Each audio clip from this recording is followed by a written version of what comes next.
Guys, good morning. Welcome back sa aking YouTube channel. For today's video, i-check natin ang 2023 Honda Brio 1.2 VCVT Rally Red.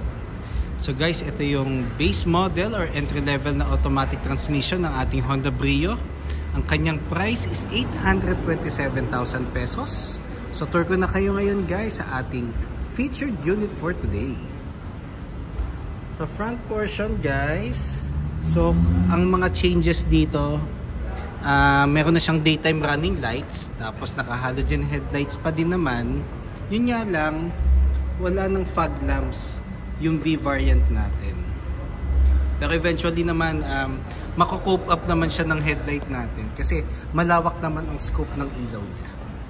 Then naka honeycomb matte black tayo na front grille with dito sa front, sa upper portion niya is chrome accent naman. Then sa front accent garnish natin matte black din sa baba. Yan.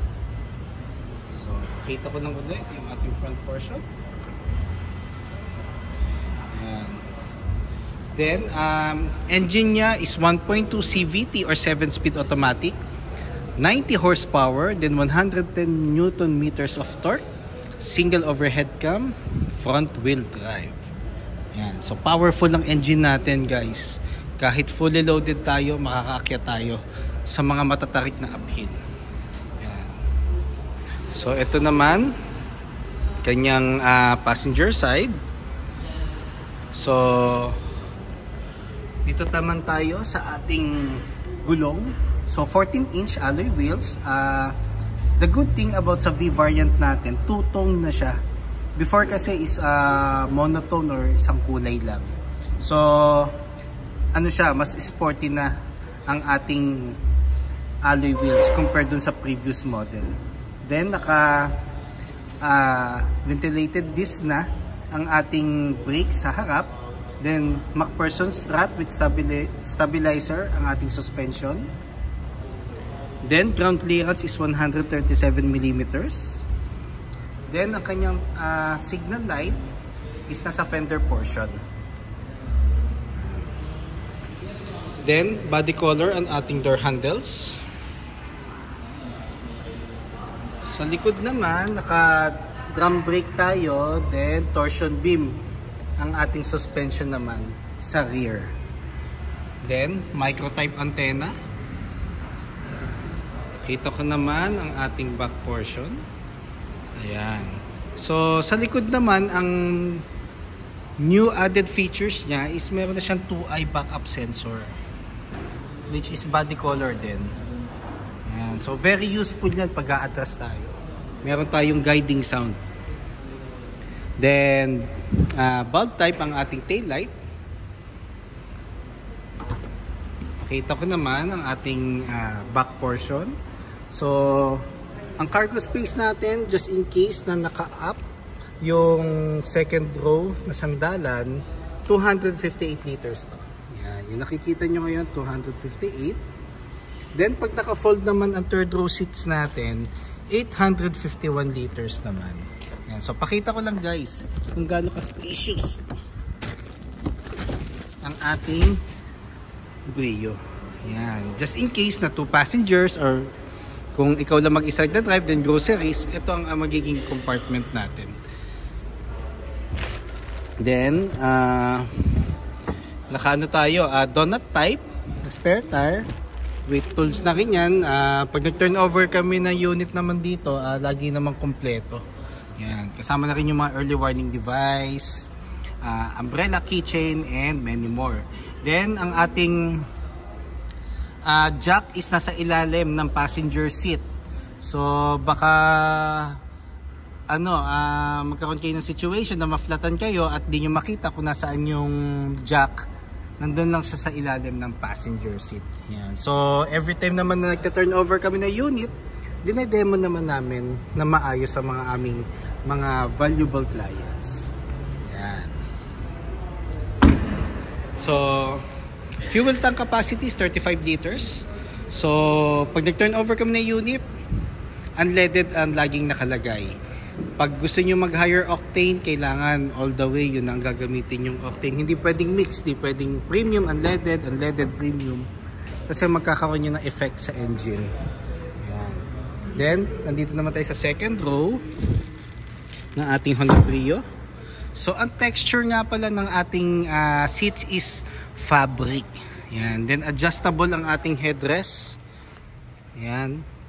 Then ang ceiling natin is black na, which is a good thing kasi hindi siya prone sa sa dumi or sa sa likabok. Mas siya, mas less maintenance. Then keyless entry na nga rin pala siya, guys. Then sa driver side, meron tayong switch dito for the left and right, side mirrors, and ito yung niya, pag change ng angle kung saan ka mas convenient. Then central door lock, then power windows. Dito naman tayo sa front seats. So fabric din, pero ang headrest natin is fixed na. Hindi siya adjustable. Then wala siyang height adjustment sa sa driver side. Yan, or sa driver seat. Then ang ating steering wheel is tilt. So pwede mo siyang i-adjust ng up and down. Then ang steering wheel natin is urethane and texture. Meron tayong audio control. Then sa panel natin is analog.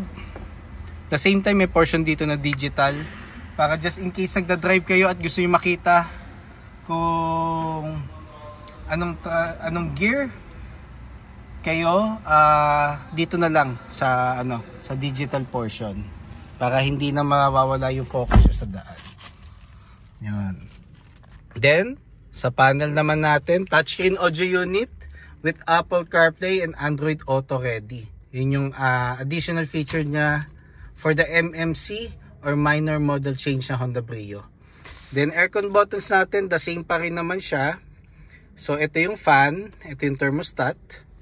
Then sa baba naman, guys, meron tayong power outlet. Ayan. So pag gusto nyo mag-charge or maglagay ng dashcam, mas maganda ang power supply natin is plug and play. So dito manggagaling. Ayan. Then meron tayong portion dito for the normally mga wallet, cellphone, coins, or anything na dala nyo. Then 2 cup holders. Then ang ating shift knob is urethane din. Yan, tapos meron siyang portion na dito, almost na leather. Then nandito yung clutch niya. Kung magpapalit kayo ng gear, kung magiging reverse to park or reverse to drive, ayan. So pipindutin nyo to. So ito yung magiging clutch nyo. Ayan. Tapos sa transmission naman natin, meron tayong park, reverse, neutral, drive, sports mode, and low gear. Then itong portion na to, guys, pag na-discharge ang battery nyo, tatanggalin nyo yung cover na to para i-shoot nyo yung susi dito. So pag lumubog yung susi, pwede nyo nang i-shift yung transmission nyo to neutral para maitabi nyo lang siya sa gilid, just in case na ma-discharge yung battery nyo sa gitna or something na nakaharang kayo sa daan. Yan. Tapos transmission, ang handbrake natin is traditional pa rin na handbrake. Yan. Then glove box. Yan. Sa panel naman natin, ay sa dashboard natin, it's more on dark silver ang accents niya. Yan.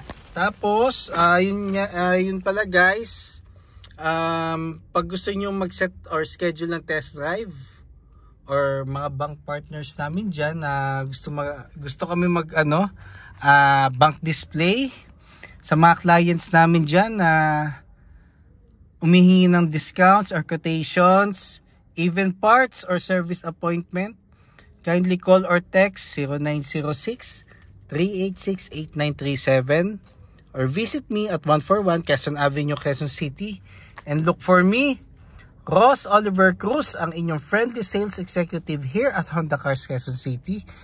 Looking forward to meet you here, guys, and kindly subscribe na nga rin pala sa aking YouTube channel para maging updated sa mga susunod na videos. Yun lang guys, and advance Happy New Year, and hopefully this coming 2024 mas maging fruitful sa ating lahat and bless us more. Yun lang guys, thank you and God bless.